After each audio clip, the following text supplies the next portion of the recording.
आपकी स्क्रीन पर एक बार फिर लेकर आते हैं क्योंकि इन्हीं दो कंपनियों का वेटेज दरअसल भारतीय बाजार में बढ़ा है। साथ ही साथ एमएससीआई में भी वेट को लेकर कुछ और क्लैरिटी आती हुई दिखाई दे रही है। मर्जर के बाद नियम क्या कह रहे हैं, यतिन हमारे साथ है ये समझाने के लिए। यतिन, तो देखिए हर्षदा, सबसे पहली बात, आज एमएससीआई के बदलाव अनाउंस हुए और बदलावों के साथ रूल्स की भी एक बुकलेट जो है एमएससीआई ने पब्लिश की है अपनी वेबसाइट पे। और अगर आप ब्रोकरेज नोट की माने और जिस हिसाब से रूल्स नए फ्रेम हुए हैं, ये बहुत ही बड़ा इवेंट आपको होता हुआ दिखाई दे सकता है एचडीएफसी बैंक और एचडीएफसी लिमिटेड के लिए। क्यों दिखाई दे सकता है? क्योंकि यूजुअली क्या होता था, जब कोई कॉर्पोरेट एक्शन हो जाए, जैसे दो कंपनियों का विलय हो जाए, मर्जर हो जाए, तो एमएससीआई इंडिसेस में से इसको निकाला जाता था। वेट चेंजेस में दिक्कतें आती थी, काफ़ी सारी टेक्निकलिटी थी।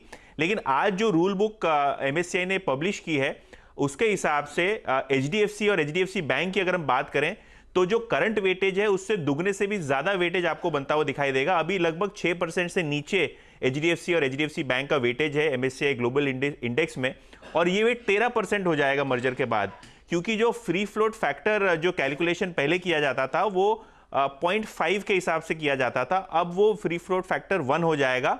और जैसे ही एलिजिबिलिटी क्राइटेरिया मीट होती है किसी भी स्टॉक की जो कॉर्पोरेट एक्शन के अंदर जा रहा है, उसको इमीडिएटली कंसीडर किया जाएगा इंक्लूजन के लिए और वेटेजेस के लिए। तो ये एक बहुत बड़ी खबर है एचडीएफसी बैंक और एचडीएफसी के लिए, क्योंकि जो पहले ब्रोकरेजेस अनुमान लगा रहे थे कि 6-7%, 8% के आसपास ब्रॉडली वेट होना चाहिए, वो अब 13% तक होता हुआ दिखाई दे रहा है। और मोर इंपॉर्टेंटली टाइमलाइन वाइज जैसे ही ये मर्जर हो जाएगा और एमएससीआई के रिव्यू के लिए जाएगा तो तुरंत इसको हरी झंडी दी जाएगी। तो जो टाइमलाइंस थी पहले की और जो वेट स्ट्रक्चर था, ये दोनों चीजों में बदलाव हुई है। इसका मतलब यह है कि जो लोग साइडलाइंस पे बैठे थे, राह देख रहे थे कि मर्जर कब हो जाए, मर्जर के बाद इतने महीनों बाद एमएससीआई गिनती करेगा, एमएससीआई की एलिजिबिलिटी मीट होगी नहीं होगी, तो ये सारे सब्जेक्ट्स पे एमएससीआई ने अपनी रूल बुक में एक बड़ा क्लैरिफिकेशन दिया है।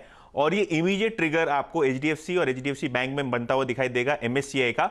ऑब्वियसली इसके बाद एफटीएससी जो एक मेजर इंडेक्स है, वहां भी आप देख सकते हैं शायद वो भी रूल बुक चेंज करे, क्योंकि ये दोनों जो इंडेक्स कंपनियां हैं ये साथ में यूजुअली कोऑर्डिनेट करती हैं चीजें, क्योंकि नहीं तो एक दूसरे पे बड़ा असर गिरता है। तो जो मेरी समझ और मेरी जानकारी में है और जो एनालिस्ट नोट हमने पढ़ा है और जो रूल्स एमएससीआई के देखे हैं, उसके लिए एचडीएफसी बैंक और एचडीएफसी के लिए जो ट्रिगर होना था शायद 6-12 महीने में, वो आपको नियर टर्म में होता हुआ दिखाई दे पड़ सकता है। और इसीलिए वो स्टॉक्स दोनों ही रिएक्ट करते हुए 4-4% दोनों एचडीएफसी और एचडीएफसी बैंक। अच्छा, 13% वेटेज यानी कि उतना ही फ्लो भी आप कैलकुलेट करेंगे बढ़ता हुआ दिखाई देगा। जो पहले 6% माना जा रहा था अब 13% के हिसाब से।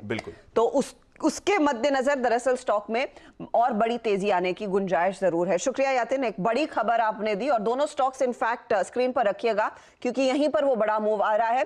पंकज, वेरी क्विकली, अब मर्जर तो होना है, चार्टिकली देखकर आप प्रेफर क्या कर रहे हैं, एचडीएफसी लेना या एचडीएफसी बैंक?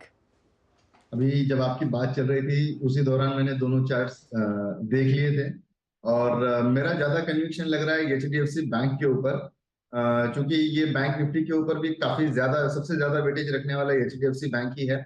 और स्ट्रक्चर वाइज भी अगर देखते हैं तो कल 2 के बाद में ही एचडीएफसी बैंक ने एक अच्छा खासा ब्रेकआउट दिया है वॉल्यूम के साथ में, और ये रैली ये कंटिन्यू कर रहा है। क्योंकि मैं ये 4 स्क्रीन लगा के मैं देख रहा हूँ तो मैं बार बार ऊपर देखना पड़ता है। अभी 1581 का रेट चल रहा है यहीं से, और 1650 तक का एक पोटेंशियल नेक्स्ट वीक तक का लग रहा है।